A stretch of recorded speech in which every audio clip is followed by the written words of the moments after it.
Hello હવા, કેમ છો? મજામાં છો? હું વર્ષા આજે ફરી તમારા માટે એક ઇન્ટરેસ્ટિંગ રેસીપી લઈ આવી છું. આજે આપણે બનાવશું ઘઉંના લોટના માલપુઆ. સ્પેશિયલી આ માલપુઆ વધારે પૂરતા હોળીના દિવસે આપણે બનાવવામાં આવે છે. તો આજે આપણે જોઈએ કે કેવી રીતના બનાવીએ છીએ.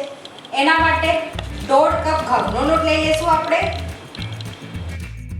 અને સાઈડમાં એક પેનમાં ગોળને ઓગળવા મૂકી દઈશું.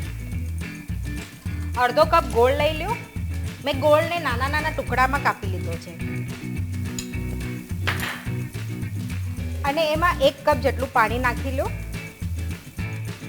અને આપણે ગોળને કમ્પ્લીટલી મેલ્ટ કરી લઈશું. એમાં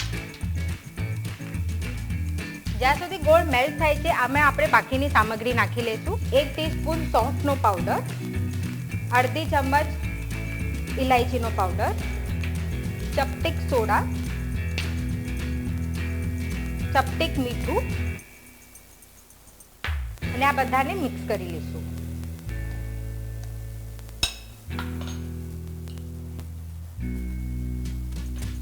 આપણો ગોળ કમ્પ્લીટલી મેલ્ટ થઈ જાય પછી આ પાણીને આપણે ધીરે ધીરે નાખીને એક બેટર બનાવી દઈશું.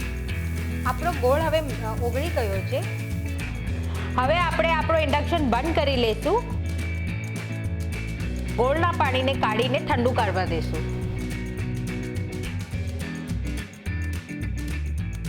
હવે આપણું પાણી ઠંડુ થઈ ગયું છે અને આપણે થોડું થોડું નાખીને એક બેટર બનાવી લઈશું. ગોળનું પાણી એક સાથે બધું નહીં નાખી દેતા.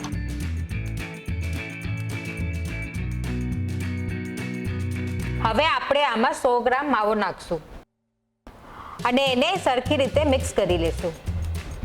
આપણો બેટર હવે રેડી છે અને હું મારો હેપી શેફનો તવો યુઝ કરી રહી છું. એને હું ગરમ કરવા મૂકી દઈશ. આ માલપુઆને તમને એકદમ સ્લો ફ્લેમ પર ચડવા દેવાના છે. હવે આપણે આમાં થોડું ઘી નાખશું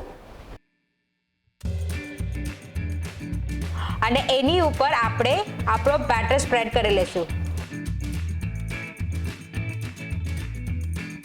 હવે આપણે આપણા માલપુઆને એકદમ સ્લો ફ્લેમ પર ચડવા દેશું.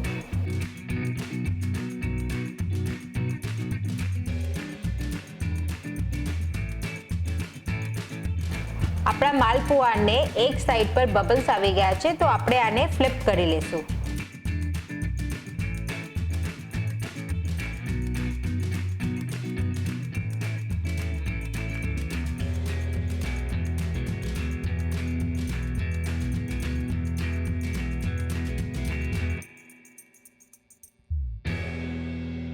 હવે આપણા માલપુઆ ચડી ગયા છે તો આપણે એને કાઢી લઈશું અને એવી રીતના જ બીજા માલપુઆ ઉતારી લઈશું. આપણા માલપુઆ હવે રેડી છે. આપણે આને પ્લેટ કરી દઈશું. એને ગાર્નિશ કરશું બદામ અને પિસ્તાની સાથે. ઉપરથી થોડું ઘી ઉમેરશું. આપણા હોલ વ્હીટ અને માવાના માલપુઆ હવે રેડી છે.